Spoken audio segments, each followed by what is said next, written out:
Puji Tuhan. Sukacita sekali bisa ketemu lagi dengan ibu-ibu yang luar biasa. Saya sangat menikmati hadirat Tuhan. Pujian penyembahannya luar biasa ya. Saya betul-betul sampai tidak tahan merasakan hadirat Tuhan yang dahsyat di tengah-tengah kita. Ibu-ibu, saya tiba-tiba ditaruh Tuhan sesuatu. Ini pernah saya bagikan lama sekali. Dan beberapa waktu ini menjadi rema kembali buat saya. Ibu-ibu, saya nggak tahu apakah yang terjadi dalam kehidupan masing-masing dari ibu-ibu yang hadir di Zoom hari ini. Tetapi saya yakin 1 tahun lebih kita dengan adanya COVID ini ya, 1 tahun lebih ini, banyak hal yang terjadi dalam kehidupan kita masing-masing. Baik itu mempengaruhi secara pekerjaan, finance, kesehatan, maupun dalam hal yang lain-lain. Banyak mimpi yang tertunda, bahkan mimpi yang seperti hancur. Banyak hal yang kita betul-betul di luar dugaan. Beberapa waktu yang lalu, ibu-ibu, sebelum kita buka Alkitab, karena banyak sekali ya ayat yang saya mau tunjukkan ke ibu-ibu. Tiba-tiba Tuhan ingatkan ini kembali. Saya nggak tahu pernah nggak ibu-ibu merasakan bahwa kayaknya kita ini udah buang waktu banyak, kayaknya wasting time, kayaknya udah banyak yang terbengkalai, seperti merasa udah banyak hal yang terbuang dengan sia-sia selama 1 tahun ini. Mungkin itu waktu, mungkin itu dari sisi finance, mungkin itu dari sisi impian-impian. Nah, beberapa waktu yang lalu ada seseorang teman menelpon. Dia sekarang itu ada di satu negara asing. Beberapa bulan yang lalu dia itu berangkat hijrah ceritanya ya, beberapa bulan yang lalu. Dia bilang bahwa dia itu dari 5 tahun yang lalu itu mendapatkan sebuah rema, disuruh Tuhan untuk hijrah ke negara itu 5 tahun yang lalu. Tetapi dia selalu molor, dia selalu nunda, sampai akhirnya dia merealisasikan itu beberapa bulan yang lalu.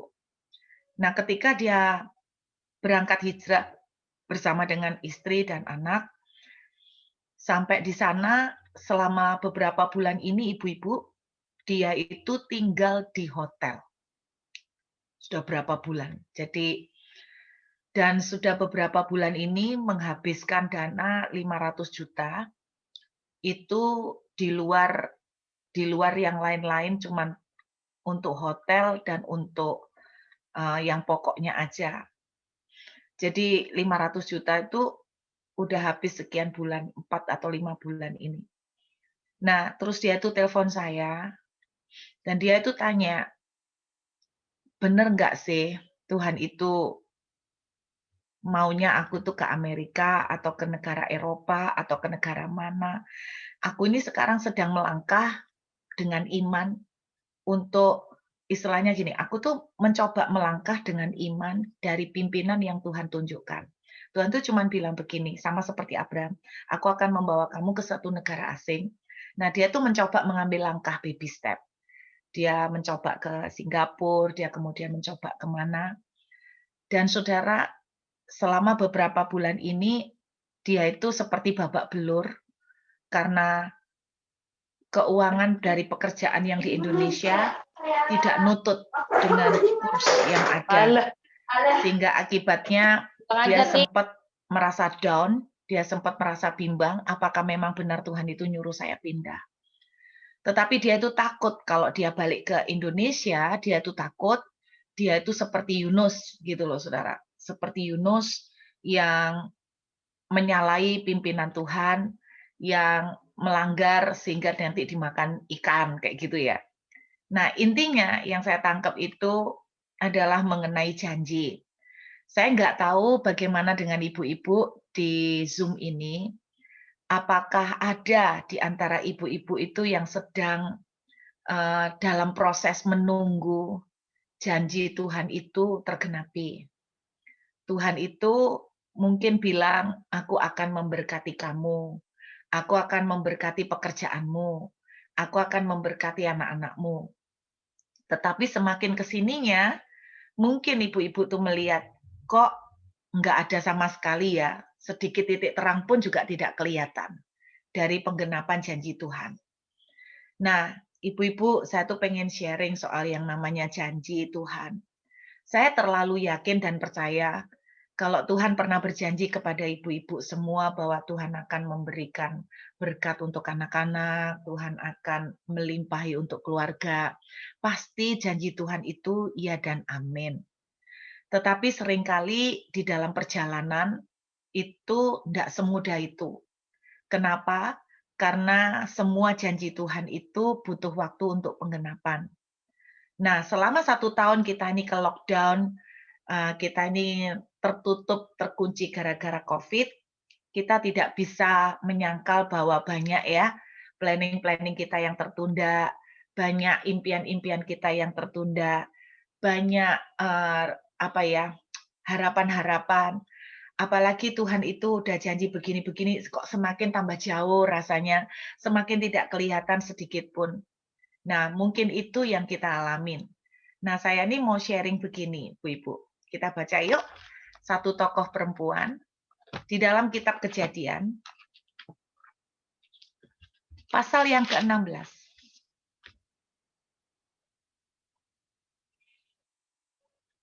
Kejadian pasal yang ke-16, ayat 1 sampai dengan ayat 2. Adapun Sarai, istri Abram itu tidak beranak. Ia mempunyai seorang hamba perempuan orang Mesir, Hagar namanya. Berkatalah Sarai kepada Abram, "Engkau tahu Tuhan tidak memberi aku melahirkan anak. Karena itu baiklah, hampiri hambaku itu. Mungkin," perhatikan ibu-ibu ada kata mungkin oleh dialah. Jadi masih mungkin ya. Mungkin oleh dialah aku dapat memperoleh seorang anak. Dan Abram mendengarkan perkataan Sarai. Abram dan Sarai itu mendapatkan janji untuk memiliki anak. Dan kita tahu mereka menunggu 25 tahun. Saya nggak tahu ibu-ibu yang ikut di Zoom hari ini sedang menunggu apa. Mungkin menunggu pertolongan Tuhan di area pekerjaan. Mungkin menunggu perubahan anak. Mungkin menunggu mujizat yang lain. Tetapi sampai hari ini mungkin belum terlihat titik terang sedikit pun. Nah, saya mau sharing ibu-ibu buat kita semua yang sedang dalam posisi menunggu. Kalau kita sedang menunggu ya, saya berdoa semua yang sedang menunggu jawaban doa, semua yang sedang menunggu mujizat Tuhan, mudah-mudahan apa yang saya bagikan boleh menjadi kekuatan. Beberapa waktu yang lalu ada orang tanya sama saya, "Ibu Ruth, saya ini udah berdoa puasa, saya ini sudah baca Alkitab, saya ini sudah menyembah Tuhan, saya ini sudah melakukan pelayanan. Tapi kenapa doa saya ini kok belum dijawab-jawab?" Nah, ibu-ibu berbicara tentang nunggu jawaban doa itu memang seperti misteri ya, saya juga nggak tahu. Karena kita ini tidak akan mampu mengerti apa yang ada di dalam pikiran Tuhan. Tapi mari kita belajar bagi ibu-ibu yang semua sedang menunggu, menunggu pemulihan, menunggu mujizat. Coba kita lihat ya, waktu Sarah menunggu untuk Tuhan menggenapi janji mendapatkan keturunan. Satu pengalaman pertama yang saya mau kita bagi belajar, kalau Tuhan sudah berjanji, pasti Tuhan akan menepati. Amin ibu-ibu. Kalau Tuhan sudah pernah berjanji dan Dia akan memulihkan anak-anak, Tuhan pasti akan melakukannya. Ya dan amin. Firman Tuhan bilang begini, langit bumi bisa berlalu, tapi satu titik dari firman-Ku tidak akan. Firman Tuhan juga bilang begini, apa yang keluar dari mulut Tuhan itu seperti hujan yang turun dari langit ke bumi, yang tidak mungkin akan kembali dari bumi naik ke langit lagi. melainkan dia akan melakukan apa yang kusuruh kepadanya sampai selesai.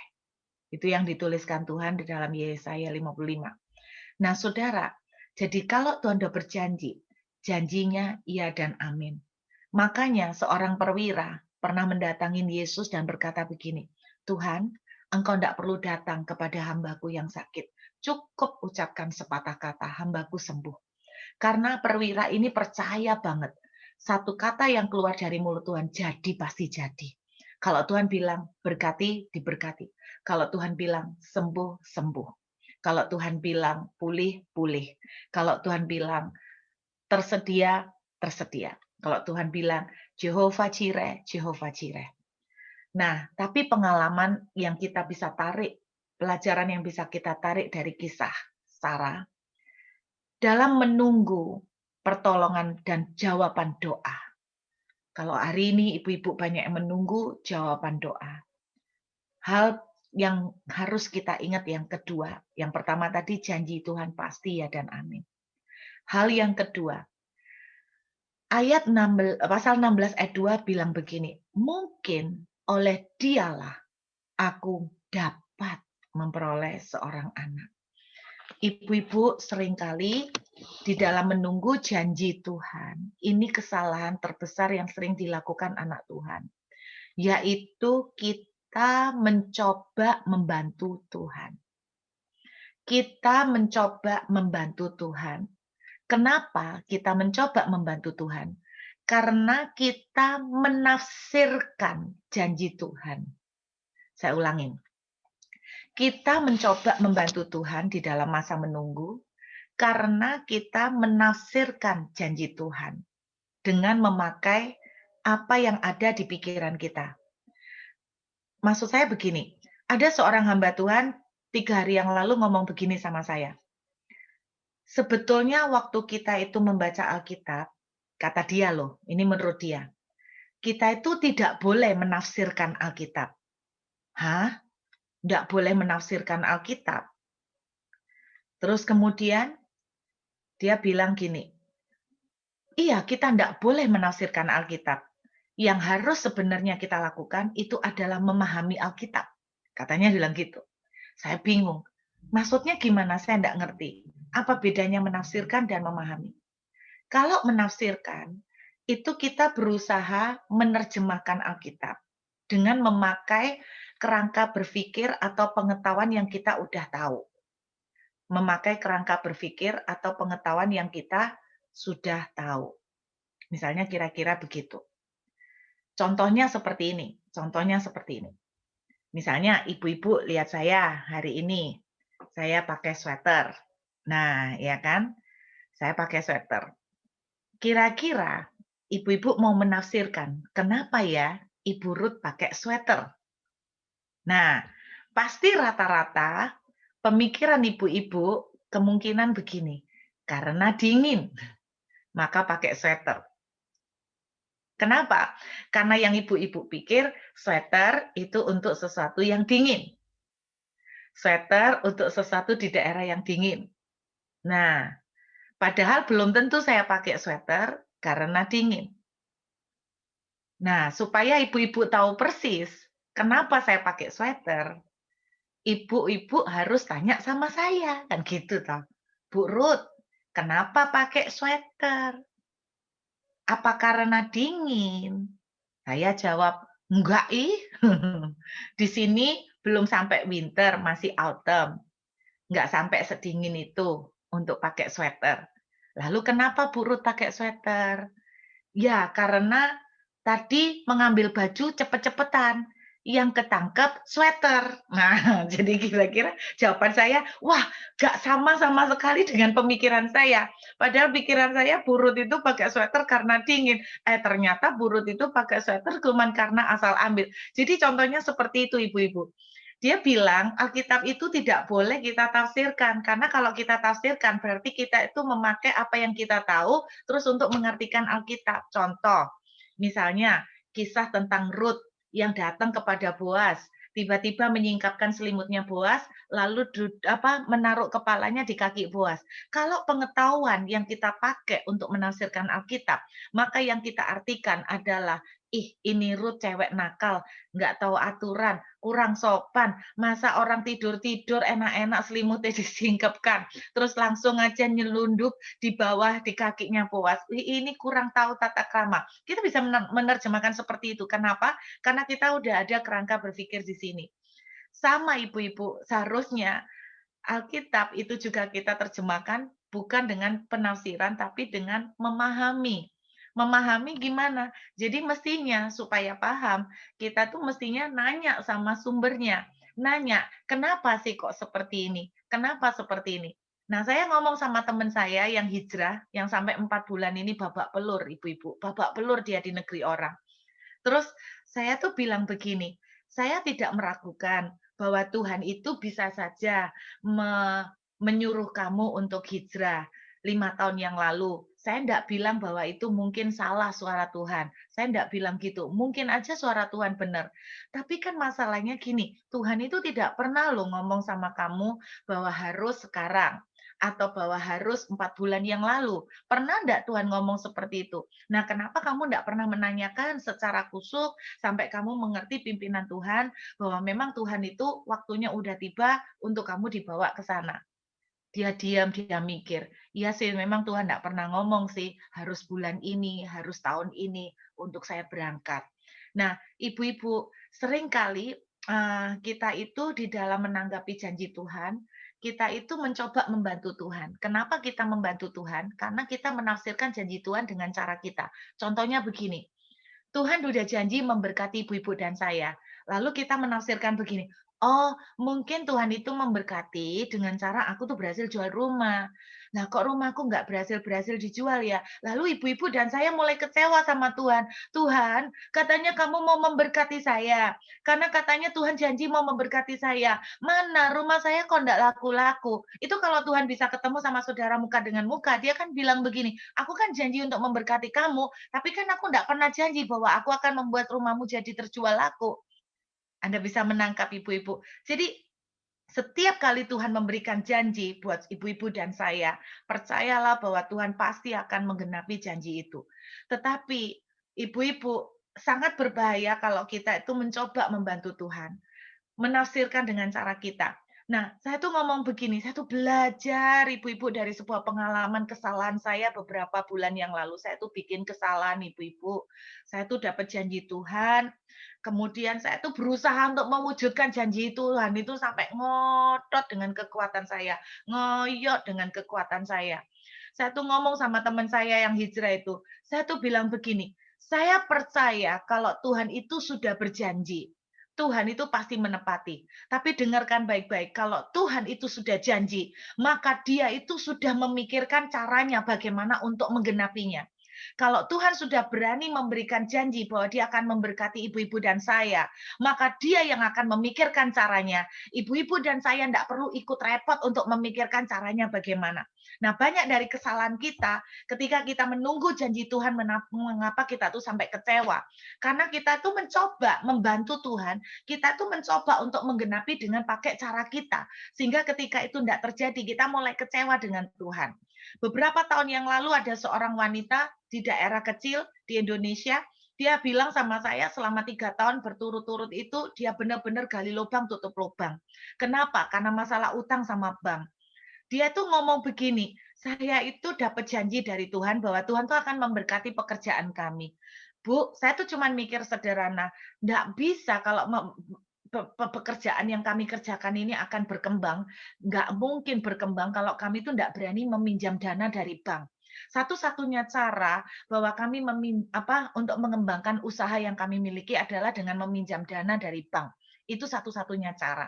Nah, akhirnya dia tuh mengajukan pinjaman uang dari bank dan dia pakai begini lagi, Tuhan kalau memang ini kehendak-Mu, kalau Engkau memang ACC saya pinjam uang dari bank, Tuhan silakan Engkau akan memberikan tanda yaitu permohonanku akan dikabulkan.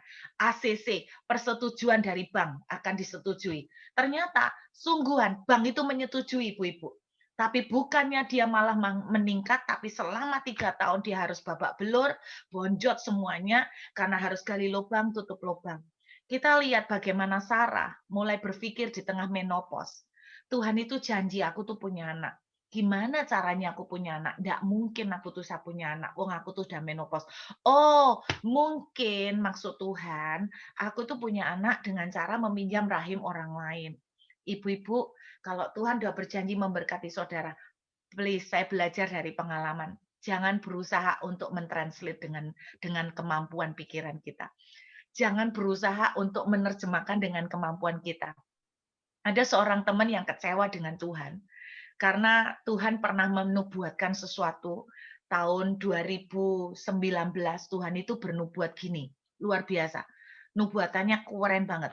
Yang nubuat ini benar-benar orang yang benar-benar luar biasa dipakai Tuhan, sangat tajam, sangat peka dengan Tuhan, ndak kenal dia, ndak ngerti dia, tiba-tiba Tuhan itu berbicara, "Siap-siaplah anakku, akhir tahun ini aku akan memberikan kamu sebuah berkat yang luar biasa." Ibu-ibu, nah wanita ini sudah berdoa sekian tahun untuk meminta jodoh. Engkau akan bersuka cita karena aku akan memberikan berkat kepadamu pada akhir tahun ini. Wah, dia excited karena dia pikirannya apa, ibu-ibu? Akhir tahun dia akan dapat jodoh. Ternyata akhir tahun terjadi, sampai Januari jodoh pun tidak datang. Dia mulai kecewa dengan Tuhan. Dia mulai disappointed. Tapi Tuhan tuh luar biasa, Tuhan tuh baiknya banget. Melalui hamba Tuhan lagi yang tidak mengerti masalahnya dia. Melalui seorang hamba Tuhan yang tidak tahu menau dia. Pokoknya dia kecewa sama Tuhan, dia sampai tidak mau baca Alkitab, dia tidak mau berdoa, dia tidak mau lagi mempercayai mendengar Tuhan, pimpinannya, udah tidak percaya gitu-gitu lagi. Ternyata hamba Tuhan ini bisa dipakai Tuhan untuk bicara begini, engkau tuh kecewa sama Tuhan. Karena engkau merasa bahwa Tuhan tidak menepati janji. Tuhan bukan tidak menepati janji. Tetapi Tuhan tidak pernah mengatakan kepadamu bahwa Tuhan akan memberikan jodoh. Bukankah Tuhan berkata kepadamu, aku akan memberikan berkat kepadamu di akhir tahun. Tetapi bukan jodoh berkat yang aku siapkan. Lalu Tuhan menyingkapkan ke dia, ini loh berkat yang tak kasih. Bukankah itu terjadi pada akhir tahun? Jadi ibu-ibu, dia langsung kaget. Jadi seringkali kita itu gini loh, makanya gini, banyak orang ini ya, jangan takut apa yang diinginkan hatimu Tuhan akan kasih. Wah, keinginan kita kan bukan cuma satu, tapi ada beberapa. Nah, kita udah nerjemahkan yang paling satu yang menonjol ini yang kita inginkan. Padahal belum tentu seperti itu. Ingat ya ibu-ibu, kalau Tuhan sudah berjanji, Tuhan yang akan sibuk untuk mengurusi bagaimana menepatinya. Kalau Tuhan yang udah berjanji untuk memberkati pekerjaan Bapak Ibu, maka Tuhan juga yang akan memikirkan bagaimana caranya dia melakukan itu. Ibu-ibu dan saya nggak perlu ikut-ikutan membantu. Amin, saudara. Ibu-ibu dan saya nggak perlu ikut-ikutan dengan kekuatan sendiri untuk mewujudkan. Kalau Tuhan udah berjanji, misalnya, Tuhan udah berjanji, Tuhan akan membuat anak-anak kita, misalnya, akan punya jodoh. Ya udah, izinkan Tuhan yang mengatur itu dengan cara Tuhan. Nggak perlu kita sampai ngoyo dengan kekuatan sendiri untuk menggenapinya.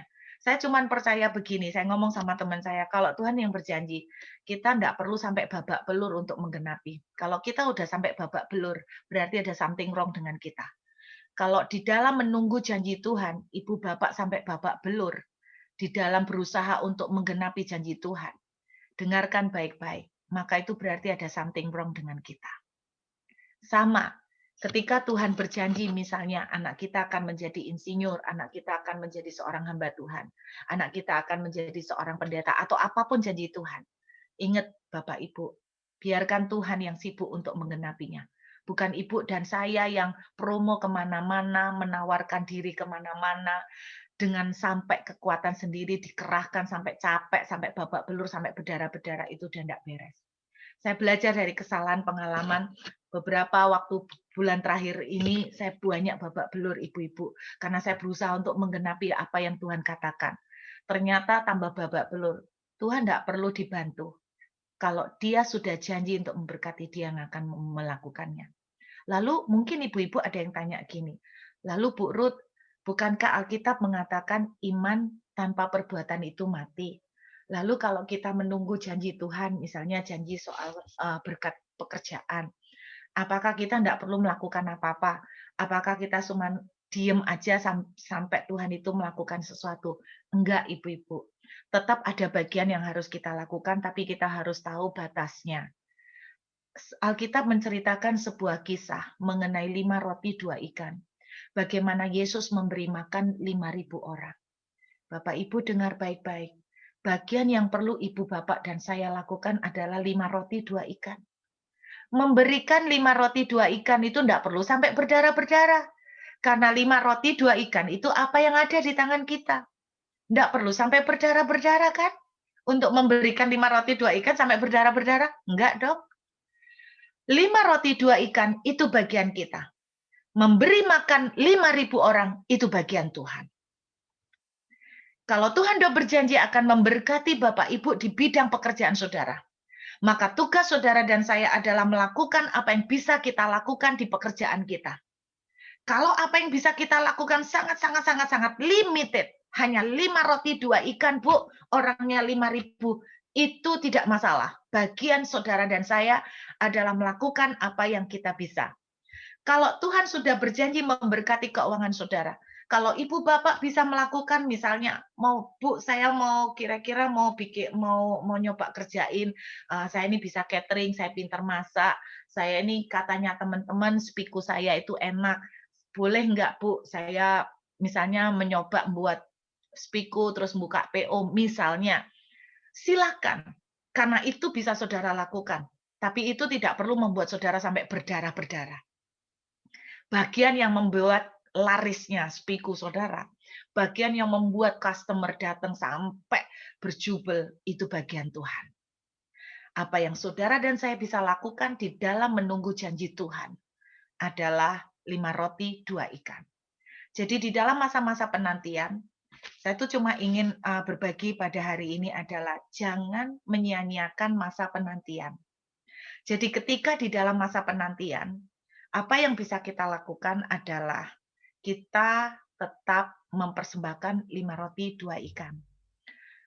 Bapak Ibu, salah satu anak rohani saya yang sukses di dalam dunia medsos, dia berhasil di dalam dunia Instagram, dia membuat sebuah Instagram tentang parenting. Nanti suatu saat saya akan upload di YouTube mengenai testimoninya dia. Itu dalam waktu 3 bulan sejak dia bangkrut, suami istri ini masih muda, sekitar umur 32 tahun. Ketika tahun 2017 akhir mereka bangkrut karena dicak orang. Ini loh yang mereka salah pada waktu itu. Tahun 2017 mereka mendapatkan satu rema atau nubuatan dari Tuhan bahwa aku akan memberkati kamu secara keuangan tuh sangat berlimpah-limpah.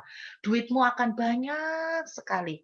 Begitu dahsyat sampai Tuhan memberkati berlimpah-limpah. Awal tahun 2017.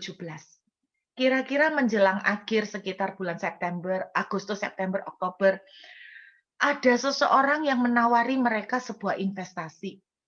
Dan suami istri ini bukan orang bodoh, Bapak Ibu. Suaminya itu punya background accounting, dia pinter banget hitung-hitungan. Dan ketika dia menghitung investasi ini, dia berpikir, kan banyak investasi yang bodong. Dan ketika dia menghitung ini, semua hitungannya itu make sense, masuk akal. Lalu dia berpikir, oh, nubuatan Tuhan untuk memberkati saya berlimpah-limpah kayaknya melalui ini. Singkat cerita, dia nekat menginvestasikan semua uang termasuk tabungannya untuk melakukan investasi ini. Tidak butuh waktu lama, hanya dalam waktu beberapa bulan. Ternyata ini investasi bodong.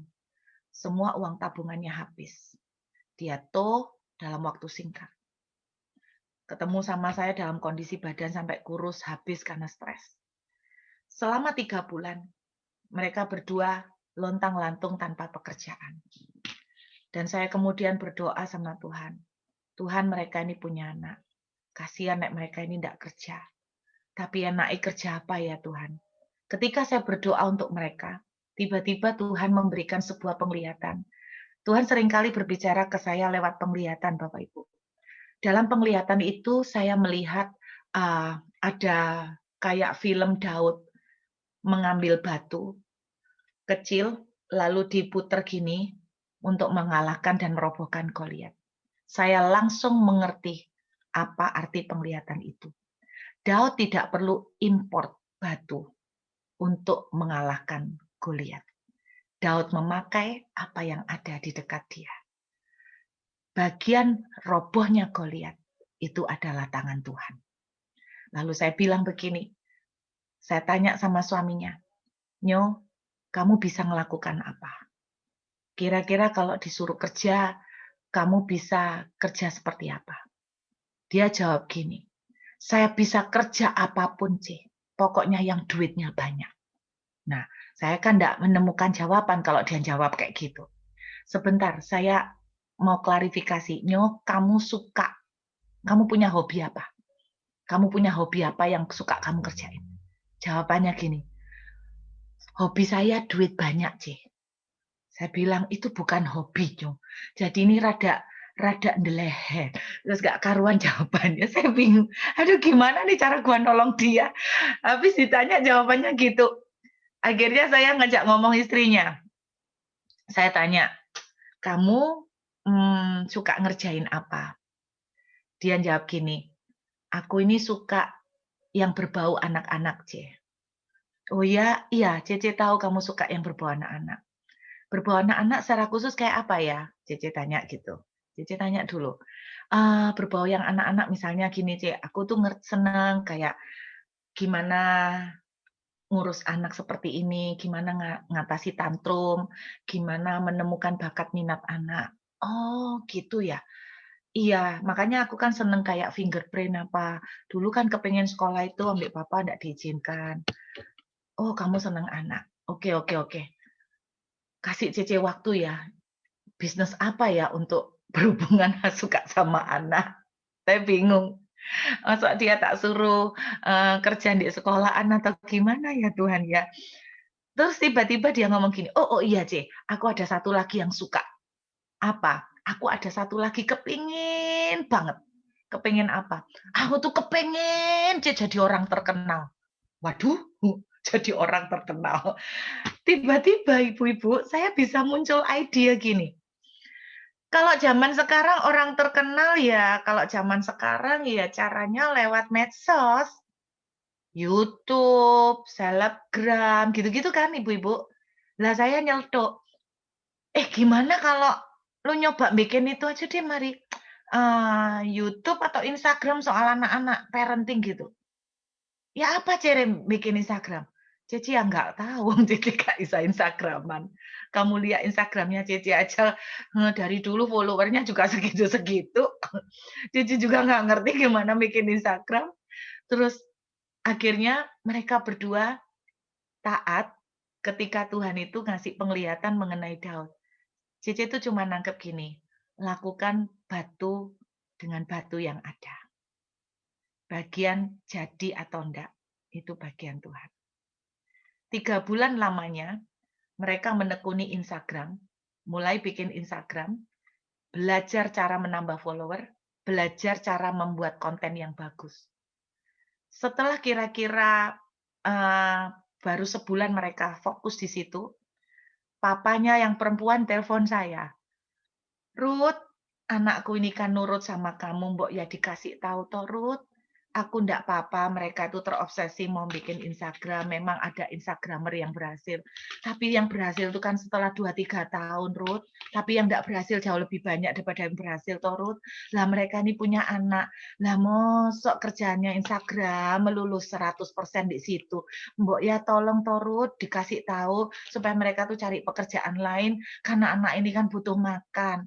Loh saya tanya, loh memangnya mereka kenapa toko? Terus dia bilang, kamu bayangkan ya Ruth, mereka tuh loh bangun tidur jam 10 pagi. Hah? Kok siang banget bangun nih? Iyalah, karena mereka tidurnya jam 2, jam 3 pagi. Kamu tahu kenapa mereka tidur sampai jam 2, jam 3 pagi? Mereka itu belajar tentang Instagram. Mereka cari-cari tentang Instagram itu ya apa. Jadi dari jam 2 itu tidur, jam 3 pagi tidur, jam 10 bangun, langsung buka tentang Instagram. Sampai jam 5 tidur sebentar, Malam gitu terus sampai jam 2 pagi. Dalam hati saya jujur gini, "Wah iya ndak bener ini, ndak bener. Nah ini ndak beres nih, anak ibu tuh makan, mau nunggu Instagram jadi kapan?" Terus habis itu akhirnya saya cari waktu untuk ngubungin mereka, untuk ngomong sama mereka. Nah ketika waktu itu muncul, sebelum ngomong saya ini bingung, "Aduh Tuhan, yang membuat ide Instagram ini juga gara-gara aku. Terus sekarang aku masa yang ngedown-kan mereka, gimana ya cara ngomongnya?" Saya ngomong, "Cece mau ngomong sama kalian, tapi kita doa dulu ya." Dan ketika saya berdoa sama mereka, tiba-tiba mulut saya nggak bisa ditahan, ibu-ibu. Tahu-tahu mulut saya ngomong begini, "Tuhan bicara, aku akan memberkati Instagrammu full time lah. Aku akan melepaskan berkatku berlimpah-limpah melalui Instagrammu." Habis ngomong saya lemes, Bapak Ibu. Gawat loh. Aku tuh mau ngarahkan mereka supaya jangan parah-parah sama Instagram. Lah ini kok malah keluar yang dari mulut suruh full time. Nah, ibu-ibu, singkat cerita, mereka full time. Mereka tuh orangnya kalau denger Tuhan bicara tuh gila banget. Mereka tuh langsung full time, ibu-ibu tambah menggila. Sebulan, enggak sampai sebulan papanya telepon saya lagi. "Ruth, mereka kok tambah parah, Ruth. Kamu belum ngomongin mereka, ta? Parah gimana?" "Ya mereka tambah parah, fokus sama Instagramnya. Enggak cari kerja, ta ini." Terus saya ditanya, "Kamu enggak ngomong, ta, Ruth?" Saya bilang, "Saya sorry kok, saya enggak sempet." Saya memang enggak sempet, Ibu Bapak. Singkat cerita, Bapak Ibu, mereka jalankan Instagram itu 6 bulan kemudian mereka mendapatkan income 24 juta dari Instagram. 6 bulan kemudian. Hari ini sudah memasuki tahun ketiga. Sejak bulan Oktober tahun 2020, itu saya dikasih tahu sama mereka begini, "Cece tahu berapa income kami dari Instagram?" "Berapa nyo? Berapa nyo?" Cece pengen tahu berapa nyo, kepo. Berapa nyo? Cece ndak akan bisa nebak. 200 juta nyo, itu aja menurut saya kok sampai nggak sanggup ya saya ngomong 200 juta. Mana bisa 200 juta dihasilkan dari Instagram. Salah, C. Ndak segitu. 100, ndak segitu. Berapa? 1 M, C, sebulan. Hah? 1 M nyo setiap bulan? Itu yang dilakukan sama mereka, Ibu Bapak. Jadi intinya, mereka bukan ngoyoh dengan kekuatan sendiri. Ketika anak rohani saya mendengar janji Tuhan bahwa Tuhan akan memberkati dia berlimpah, awalnya dia berusaha untuk mewujudkan itu dengan kekuatan dia. Sehingga ketika ada tawaran investasi menggiurkan, dia langsung dengan membabi buta dia ambil itu. Saudara, kalau Tuhan yang berjanji, dia yang akan sibuk menggenapi. Bukan saudara dan saya. Bagian kita, 5 roti, 2 ikan. Tetapi saya cuma pengen bilang sama ibu bapak semuanya, "Bu, bagaimana kalau kita udah salah jalan? Sehingga kita ini babak belur. Bagaimana kita kalau sudah mengambil keputusan-keputusan yang salah, sehingga kita ini berdarah-berdarah." Bapak Ibu, kalau itu yang terjadi, saya ingin mengajak kita membuka Kisah Rasul. Kita lihat sebentar. Kisah Rasul, saya tidak akan panjang lebar membaca Kisah Rasul. Saya cuma mau tunjukkan sama Bapak Ibu. Kisah Rasul pasal 28 ayat 1. "Setelah kami tiba dengan selamat di pantai, barulah kami tahu bahwa daratan itu adalah Pulau Malta." Kalau Bapak Ibu baca dari Kisah Rasul pasal 27, ceritanya itu gini. Rasul Paulus dikasih tahu Tuhan, jangan teruskan perjalanan karena akan ada badai. Rasul Paulus kasih tahu pemimpin perwira, tapi perwiranya nggak mau percaya. Kemudian kenapa dia nggak mau percaya? Karena dia ngobrol sama nakoda. Nakoda ngomong, enggak, apa yang diomongkan Paulus itu salah. Wong cuacanya baik, nggak bakalan ada badai. Kita tuh cenderung lebih mendengarkan omongan orang expert, sehingga seringkali kita itu ignore atau mengabaikan omongan Tuhan. Berapa banyak kita itu banyak mengalami, sorry to say itu, kita tuh kejebak di dalam jurang, karena kita tuh lebih mendengarkan ahli keuangan. Kita tuh lebih mendengarkan omongan orang yang merasa, "Ini gue udah berhasil di bisnis ini. Lu investasi ini, lu pasti jadi. bagus ini bagus, bisnis ini jalan, ini loh lihatan gua jalan. Jadi intinya waktu perwira itu dengarkan omongan nakoda, nakoda itu pasti bilang, "Siapa Paulus kok kamu tuh dengarkan omongannya? Gua ini loh yang jadi nakoda, gua ini sudah 25 tahun jadi nakoda, gua tahu kapan ada badai, gua tahu kapan, ada hujan deras, gua tahu kok lu dengerin omongan orang yang belum pernah tahu tentang kelautan." Jadi saudara, ini yang terjadi kepada mereka. Singkat cerita, betul terjadi badai, kapal mereka terapung-apung selama beberapa minggu. Saking besarnya badai itu, sampai akhirnya orang-orang itu berhari-hari itu tidak sempat makan. Kenapa? Karena mereka sibuk berusaha supaya jangan sampai tenggelam, dan sampai Alkitab itu menuliskan mereka tuh sampai putus asa dan mereka tuh merasa, apa aku tuh seisa hidup? Apa aku tuh masih bisa hidup? Apa aku nih gimana nasibku? Jangan-jangan nanti aku habis, mati nih aku. Itu yang mereka alami. Mereka sampai desperate, Bapak Ibu. Mereka sampai putus asa. Dan akibatnya yang terjadi, mereka sampai istilahnya sampai detik terakhir kapal itu pecah karena badai, karena gelombang besar. Jadi kapal itu pecah, tetapi untungnya pecahnya itu di dekat pantai. Nah, mereka berenang sampai ke pantai, Kisah Rasul 28 ayat 1, mereka sampai ke daratan, yang mereka pun tidak tahu namanya itu Malta. Mereka baru tahu namanya itu Malta ketika mereka terdampar di pantai itu. Nah, yang saya mau tunjukkan ke Bapak Ibu adalah begini, kalau Anda lihat di bagian belakang dari Alkitab kita, Anda bisa lihat, ada peta perjalanan Rasul Paulus yang ketiga dan ke Roma. Anda akan bisa lihat di situ ya, bahwa Pulau Malta, mereka sebetulnya mau ke Italia, tapi gara-gara badai mereka terdampar ke Pulau Malta. Jadi itu terdamparnya menyimpang. Jadi harusnya lurus, mereka jadi belok ke kiri karena diombang-ambingkan oleh gelombang. Sehingga mereka menyimpang. Nah, saudara, apa yang terjadi kepada mereka akibat keputusan mereka yang salah?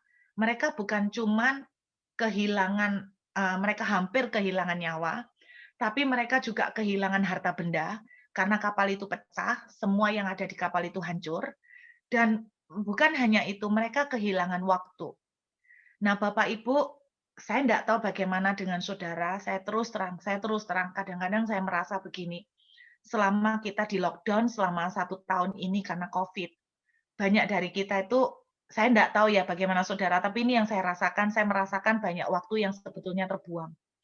Saya merasakan secara manusia seperti banyak planning yang tertunda yang sebetulnya sudah bisa dikerjakan dan direalisir misalnya dari tahun lalu, tapi itu ke-pending semua dan rasanya buang-buang waktu gitu loh. COVID ini sepertinya membuat kita tuh kayak berputar-putar, sampai kapan. Nah, tadi Bu Evelyn tanya, "Belum pulang ya Bu?" "Belum." Dan saya terus terang, eee, beberapa waktu yang lalu tuh sudah sempat seneng, Bu, karena dengar katanya diperkirakan vaksin ini akan disebarkan sampai seluruh masyarakat itu sekitar bulan Juni. Jadi bulan Juli berarti dengan harapan bisa dibuka untuk balik ke Indonesia. Ternyata beberapa waktu yang lalu dipending sampai ke Oktober 2021.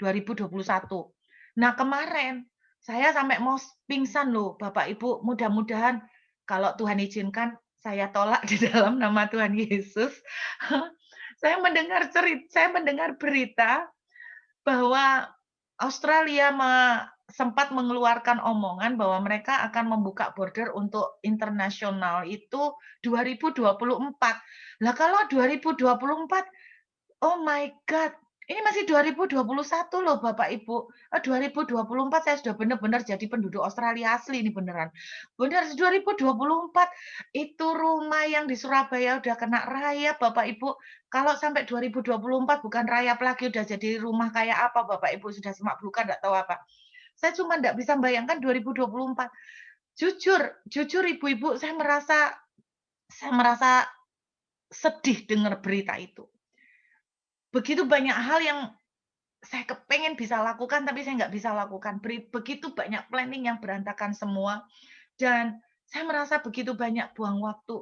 Bapak Ibu, terus terang di Australia ini, ritmenya tuh jadi ritme santai gitu Bapak Ibu. Nah saya udah biasa di Surabaya tuh ritme mobilnya tuh mobil tinggi, terus ritme santai gitu. Saya nggak tahu ya, jadi itu kadang-kadang menimbulkan semacam stres juga ya. Orang bilang, "Kan enak Bu istirahat." Bu, istirahat itu enak, tapi lek kelamaan ya ndak enak Bu. Iya bener nggak ya? Orang orang orang repot kadang butuh kepingin nganggur, tapi terlalu nganggur juga kepingin direpotin, kan gitu ya Ibu-ibu.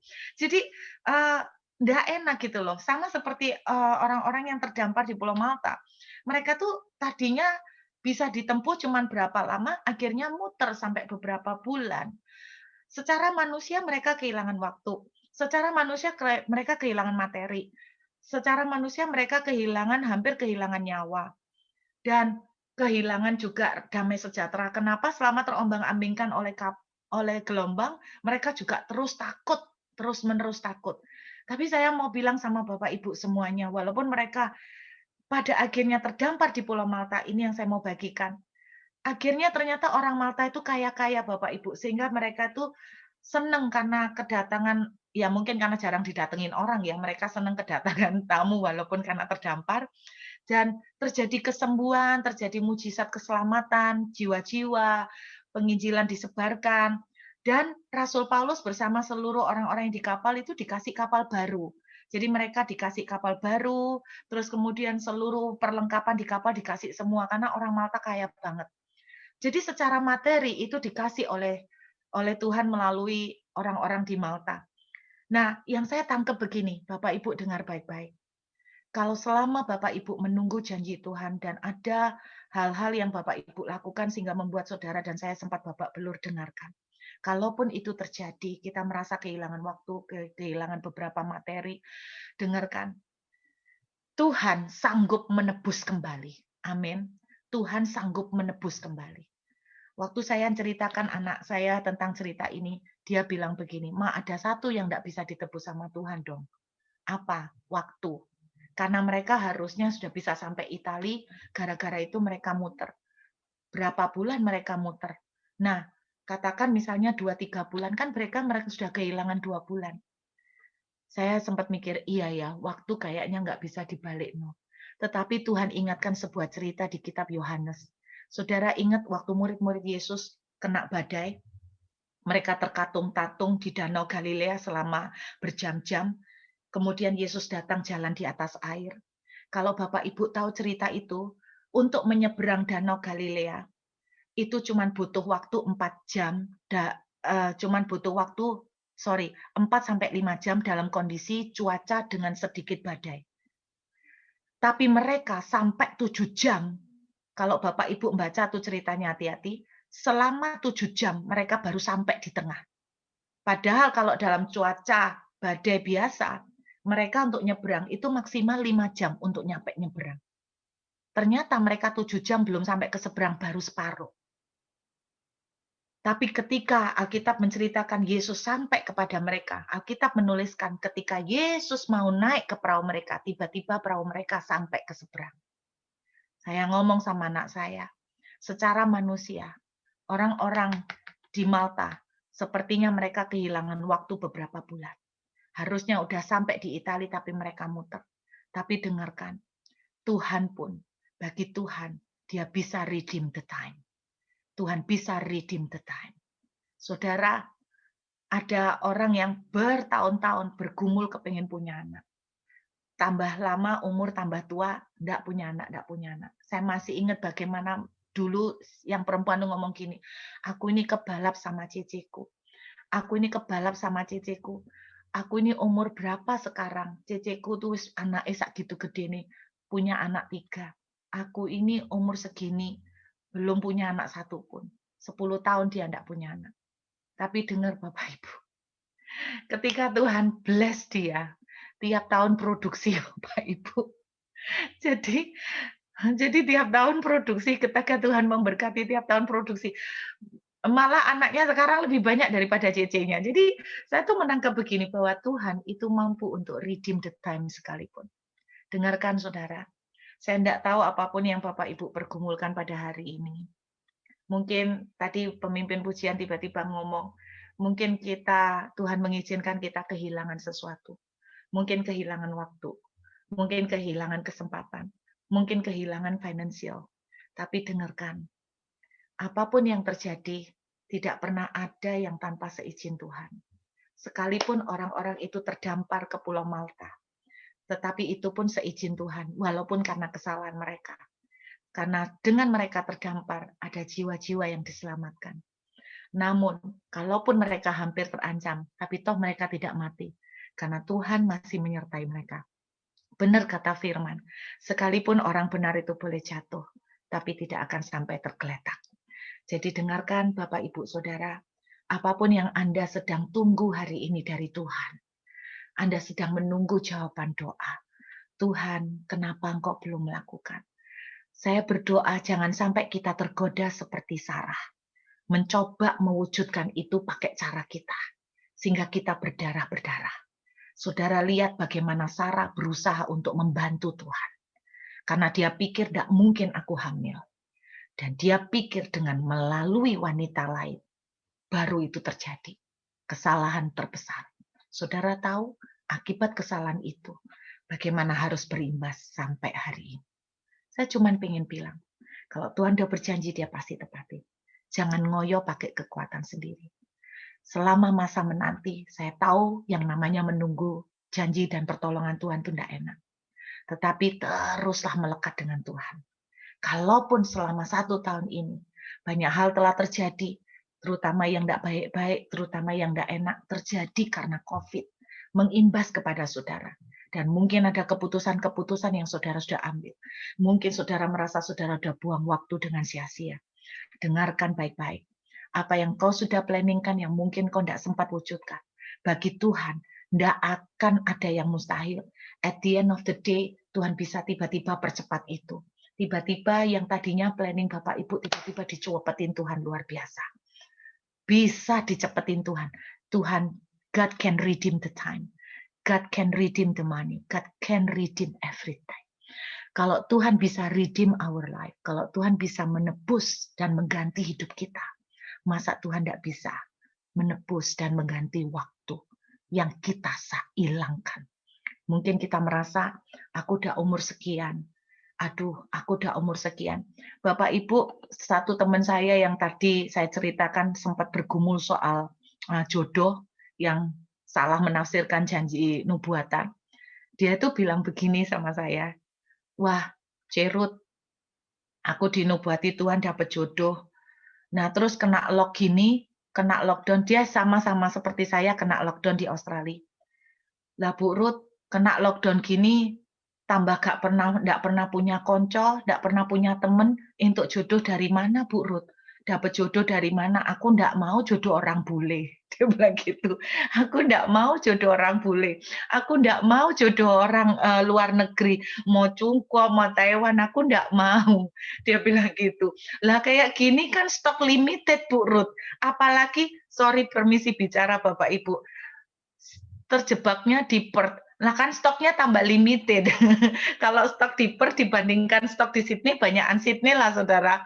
Kalau harus kita akui lah Bapak Ibu, nggak usah jauh-jauh lah. Stok di Surabaya pasti lebih banyak lah daripada stok di Pare, atau stok di Tuban atau Tulungagung. Ya kan saudara, pilihannya kan lebih banyak di Surabaya daripada di Tuban atau Tulungagung. Tapi saya mau bilang sama Bapak Ibu, Tuhan sanggup untuk mengirimkan Hawa kepada Adam. Tuhan sanggup untuk mengirimkan dengan cara yang tidak pernah kita duga. Dengarkan Bapak Ibu, saya yakin sekali tidak akan lama lagi Tuhan akan menggenapi banyak hal dalam kehidupan kita. Pada waktu tadi kita menyembah, saya tidak tahu pemimpin pujian tadi ya Bapak Ibu, saya tidak kenal pemimpin pujian tadi. Tapi jujur Bapak Ibu, saya merasakan urapan Tuhan yang luar biasa. Ada seperti jubah pujian yang Tuhan letakkan di atas pemimpin pujian tadi. Saya tidak tahu Pak siapa. Dan saya itu melihat tadi waktu kita nyembah, saya melihat beberapa vision Bapak Ibu yang saya mau menyampaikan buat Bapak Ibu semuanya. Saya tidak tahu itu untuk siapa, tangkap aja dulu Bapak Ibu. Tuhan seringkali soalnya bicara dengan saya tuh lewat vision. Buat Bapak yang tadi mimpin pujian, kalau dia tidak ikut di Zoom ini nanti mungkin bisa disampaikan. buat Bapak yang tadi mimpin pujian itu, saya tiba-tiba ngelihat, Tuhan itu kayak ngasih dia, kayak batu, itu kayak Musa dikasih iloh batu, saya tuh sampai bingung gini, "Tuhan, dia ngapain mau dikasih iloh batu?" Saya cuman menangkap beberapa hal begini, loh batu kan berbicara tentang firman. Tapi yang saya tangkap Tuhan itu akan memberikan kepada dia sebuah otoritas. Saya enggak tahu Tuhan akan mempercayai dia untuk sebuah kepemimpinan yang seperti apa, untuk sebuah proyek seperti apa. Eee, Sama seperti Tuhan memilih Musa untuk membawa loh batu itu kepada umat Israel, Tuhan itu akan mengangkat dia menjadi seorang pemimpin yang luar biasa. Oh, bapaknya muncul nih. Tuhan itu akan mengangkat dia menjadi seorang pemimpin yang luar biasa. Saya tidak tahu kepercayaan apa yang Tuhan akan taruh buat Anda, kepercayaan apa yang Tuhan akan berikan. Tapi Tuhan bilang begini, "This is much greater than what you can think and what you can plan." Tuhan akan menaruh urapan seperti Musa, di mana ketika tanganmu terangkat, laut itu terbelah. Pak, ada jubah pujian kuat sekali, ada the heart of worship in you, it's very strong. Saya bergerak di worship, Pak. Jadi saya nggak tahu, kadang-kadang saya tuh ngerasa ada orang-orang tertentu yang saya merasa banget bahwa ketika mereka menyanyi, ketika mereka memimpin, Bapak akan membelah laut. You will open the doors, you will open the way with the song that you sing, with the worship that you live. Itu Anda akan ada sesuatu yang jauh lebih besar dari apa yang Anda pikirkan. So you not just singing, bukan hanya sekedar nyanyi. No, ada seperti big power, great power yang Tuhan taruh, jubah yang luar biasa. Dan Tuhan bilang begini, pakai mulutmu to declare, entah itu dalam bentuk nyanyian atau declaration. Pakai mulutmu to open the way. Pakai mulut Anda untuk berkata, kesembuhan terjadi bagi keluargaku. Pakai mulut Anda untuk berkata, pintu berkat terbuka dari utara, selatan, timur, dan barat. Pakai mulut Anda untuk berkata kepada iblis, apa yang kamu curi dari aku, kamu sekarang harus kembalikan 7 kali lipat. You have the authority. Bapak, saya melihat betul itu. Dan you have a special anointing. Dan dengarkan baik-baik, before the end of this year, saya tidak tahu, Tuhan akan buka sebuah pintu yang saya melihat pintu itu dari tembaga. Bapak, tembaga itu bicara sesuatu yang sulit sekali. Yang udah lama tidak bisa dibuka. But you will open. Pintu yang berabad-abad akan terbuka bagi engkau. Amin. Dan saya melihat, Bapak Ibu, saya mendengar pesan Tuhan untuk wanita-wanita di tempat ini. Kalau saya masih ada waktu sebentar lagi ya. Untuk wanita-wanita di tempat ini. Saya diingatkan Tuhan tentang Esther. Di dalam kitab Esther, Bapak Ibu, tiba-tiba Tuhan ingatkan ini lagi untuk saya sampaikan ke Anda semuanya. Tuhan bilang begini, Tuhan akan kirimkan secara ajaib tiba-tiba pembalikan keadaan seperti tiba-tiba hari itu. Tiba-tiba raja itu bangun tidur. Tidak bisa tidur karena dia tergerak untuk membaca kitab sejarah. Kenapa dia buka kitab sejarah? Karena dia tidak bisa tidur. Malam itu dia tidak bisa tidur. Lalu dia buka kitab sejarah. Dan persis waktu pegawai-pegawainya loh yang buka, bukan dia. Waktu pegawai-pegawainya buka kan kitab sejarah. Persis di halaman mengenai Mordekai. Padahal pada waktu itu, hari yang sama, Haman merencanakan untuk membantai orang Yahudi keesokan harinya. Haman merencanakan besoknya mau menemui raja pagi-pagi untuk meminta stempel untuk membantai orang Yahudi. Malam itu, raja tidak bisa tidur. buka kitab sejarah tentang Mordekai. Kalau Bapak Ibu baca, pagi-pagi itu, raja udah bangun. Berarti semalaman enggak enak tidurnya. Kepikiran terus sama Mordekai. Raja bangun pagi-pagi, lalu Haman masuk. Haman itu kan enggak diundang. Jadi kalau mau ketemu raja mesti nunggu. Tiba-tiba raja itu datengin Haman. Pas, Haman, sini yo, sini yo. Wah, Haman merasa, wah pas waktu aku mau ketemu raja juga. Raja tiba-tiba bilang gini, apa yang harus tak lakukan kalau ada orang berbuat baik kepada? Wah, dia harus diarak ke seluruh negeri. Dikasih stempel raja. Bagus idemu. Seperti yang kamu usulkan. Lakukan kepada Mordekai. Saya membayangkan Haman itu sampai mulutnya tidak bisa langsung membeku ya Bapak Ibu. Padahal dia mau minta raja untuk gantung Mordekai. Detik yang sama raja bergerak. Bapak Ibu dari Women of Love, saya nangkep pesan Tuhan kuat. Many of you persis di titik kamu sangat membutuhkan. Dengerin. Tiba-tiba Tuhan membuat orang-orang tertentu tidak bisa tidur. Tiba-tiba Tuhan membuat cara-cara tertentu yang tidak pernah terfikir dalam seketika. Nasib dibalik. Bapak Ibu, ini Tuhan lakukan buat Women of Love. Saya tidak tahu apapun yang Anda doakan. Tapi ini yang Tuhan kasih. Mungkin Anda merasa Tuhan kenapa diam. Saya sudah nunggu lama kenapa Tuhan diam. Bayangkan Esther berdoa, berpuasa, menangis. Kenapa Tuhan diam? Tapi detik yang sama, Tuhan bisa ngatur rajanya, tidak bisa tidur. Tuhan ngatur kitab sejarahnya terbuka di halaman mengenai Mordekai. Itu loh kehebatan Tuhan. Dia yang berjanji, dia yang sibuk mengatur skenarionya dengan cantik sekali. Bapak Ibu dengar, saya menangkap di dalam hati saya ketika tadi kita nyembah. Tuhan lagi noto, Tuhan lagi ngatur skenario atas ibu-ibu semua di ruangan Zoom. Lagi ngatur skenario. Lagi ngatur tiba-tiba boom. Kembalikan keadaan terjadi. Amin. Jadi kalau kita merasa Tuhan diam, Tuhan tidak bergerak. Jangan putus asa. Hari ini ada kabar baik buat semua women of love. Juga buat Bapak of love ya. Man of love. Saya cuma nangkap itu yang menjadi rema Tuhan hari ini. Yuk kita menghampiri Tuhan.